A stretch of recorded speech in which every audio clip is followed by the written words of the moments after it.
isolate them also, what they have here is little pinch-off valves, so you can isolate the struts from the leading edge.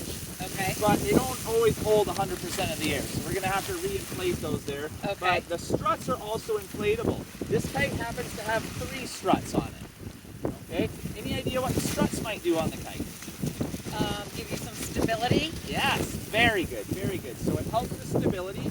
It helps hold the airframe open. It helps with your, you can see the stuff's fluttering when it's in the wind here. When we pump it up with those struts, it'll help it flutter less. Okay. It gives it structure, it helps it relaunch. Just a very important part of the kite right there. So the leading edge and the struts are the part of the kite that get inflated. Okay. Okay, the rest of it does not get inflated. Then it's just canopy there. So moving on to the other part. So then we've got the canopy of the kite here. So canopy is the sail material. That's what catches the wind here. It feels like that. Yeah, canopy and the leading edge here. This is a material called dacron. Yeah, you gotta feel it, touch it, have a good look at it. And we can see with that dacron it's got some stitching in it. And we can see it's actually double stitched. If you look up close, there's 2 stitches on every one. So we would call that double ripstop. Okay. Double ripstop there. Oh, you can let go of it there. Yeah. Okay. So double ripstop. So that's to help if you do get a rip in it and it's starting. That's to help it not propagate as far. Okay. Now that's not always 100% possible. Big rip's just going to rip anyway. These things are very strong if you are dealing with the water, or dealing with the wind. Yeah. When you're dealing with cats, rocks, coral, anything like that, they are not very strong. Yeah. They won't last very long when we're dealing with those sorts of things. You want to keep them away from that. Also, the leading edge here is made of dacron too, but it's a thicker grade. Yeah, it's a stronger dacron. We do have, just with this kite, we happen to have some really fancy material here. This is called a lula. Okay? This is gold stuff. Yeah, it is super lightweight and super strong. Do you mountain bike? I have on occasion. On occasion? But, yes. Did you ride a carbon bike? Yes, I usually ride a road bike. Yeah, okay, so you road bike. Do you have a carbon road bike? Yes. Yeah, this is like the carbon of kiteboarding. Oh. So it's lightweight, it's high performance, but it costs more. It's not something you need, but it's pretty badass, and we like having it on our kite. This kite has a little bit of a lula on it. Getting into some of the newer stuff, there'll be more and more lula, and you can tip full lula with it. So just for your own information. What does it do that's so special? Like, what is it? It's light and strong. Okay. That's what it does. It's lighter than dacron? It's much lighter than dacron. It's half the weight of dacron. Really? Yeah. Okay. Yeah. Durability-wise, it's similar, but it's much lighter and it's much stronger. So you can make things smaller. Okay. And having a light bike is really nice because it's lighter. Something that flies that is light, big deal. Very big deal when it comes to the flying off. Okay. Well, let's get some air in this guy here. So, we've got our pump. Yeah, you can just hold it right there. And then what we've got, we attach at the front right here. It's got this nice attachment point. Oh. Yeah. And then to pump the kite up, yeah, you can open that valve right there. And it just hooks right on. This is super handy. There used to be a whole bunch of different inflate systems that different companies would use. Now everybody just uses pop and go. So I'll get you to stand up here. You can go 2 hands and 2 feet on the pump and start putting some air in it.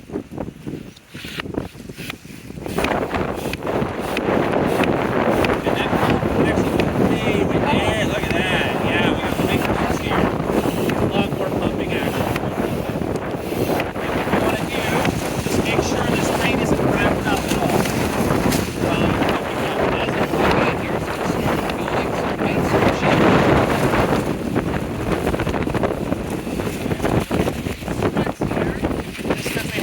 Of air, but we're going to let them fill all the way up with air.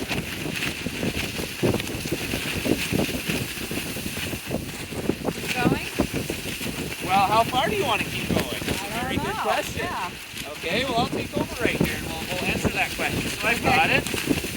Okay, so I want you to just anywhere on the kite, just squeeze the leading edge.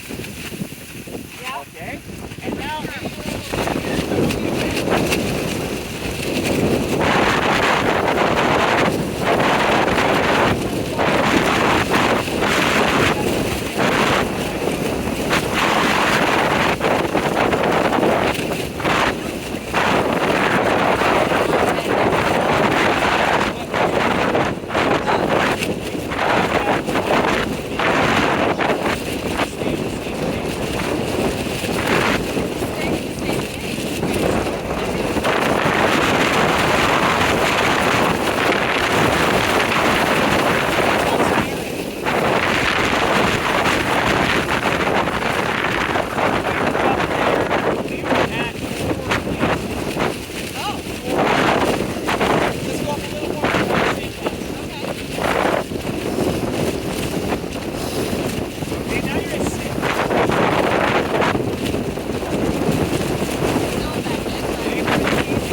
my struts were to pop or something, the leading edge isn't also going to pop.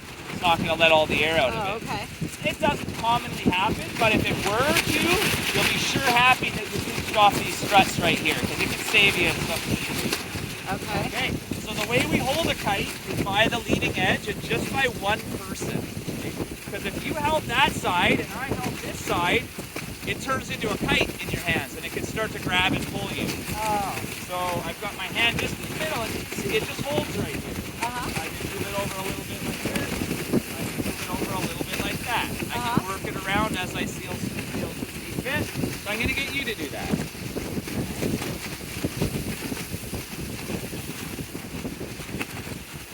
Yep. How does that feel? Feels good. Okay, move it around in your hands a little bit. See how it's going to maneuver. You definitely want it in the middle.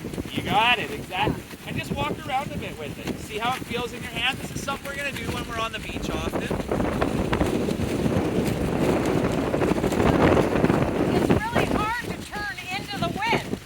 Like, Yeah, you don't want to. Yeah, so if you turn your body into the wind, let the kite stay in that orientation. That's how it wants to be. yeah. Yeah. Okay, so I'm going to show you how we flip it over and properly secure it, and then I'm going to let you try after that. Okay, so I've got the kite here. You can let go. Okay, so I'm going to flip it over like so. And I put it down here, and then I want to face this center strut. I want to face that directly into where the wind is blowing. Okay. And we can see the wind is kind of holding that down. Yeah. But not 100% great. So, and I don't trust that fully. So what I'm going to do, I have these handy sandbags here. Put the sandbag down on it. Now that's a properly secured kite. Oh, okay. Now I'm not worried about that kite going anywhere. If it were windier than this, I might want to even put 2 sandbags down. Yeah. This is pretty windy right now. Yeah. Yeah. Okay, so what I'd like you to do is pick up that sandbag, have your hand on the kite first, pick up the sandbag and be ready. Pick it up, flip it over so you're holding it, and then flip it back down, put it in the correct orientation to the wind, and put the sandbag on top. Okay. When you're ready.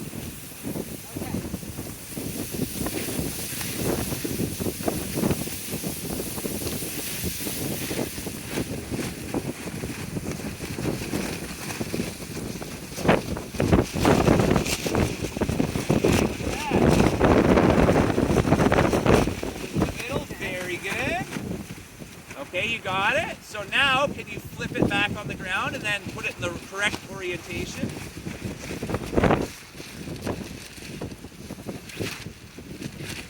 And then, no, you don't need to hold that. You don't need to hold that. Yeah. And then put the sandbag on top. And just when you don't want to go anywhere, if it doesn't have a sandbag, just put your hand on it right there. Because that, grabbing that there, you could potentially rip through the material right there. So yeah, just a simple hand on it is all you're going to need right there. So, how's that? Good. Not too bad then. Not too bad. Okay, so kite set up now. Let's set this kite up. So we've got a bar here.